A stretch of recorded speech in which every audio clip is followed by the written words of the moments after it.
Respected principal, teachers, and my dear friends, today I stand before you to say a few words about Youth Day, a special day for energy and capacity for young minds like ours.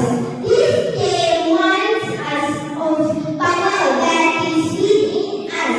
Youth Day is celebrated to remember great leaders Swami Vivekananda, whose birthday is on January 12th. Swami Vivekananda believed that the youth are the strength of our nation. He said, "Eyes awake and stop not till the goal is reached." This word encourages us how to achieve our goals.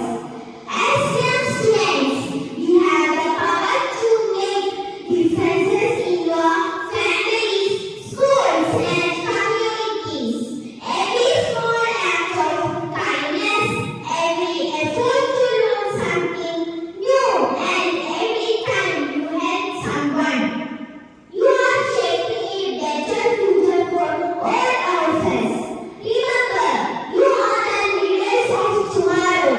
Keep believing yourself, stay curious, and never stop learning.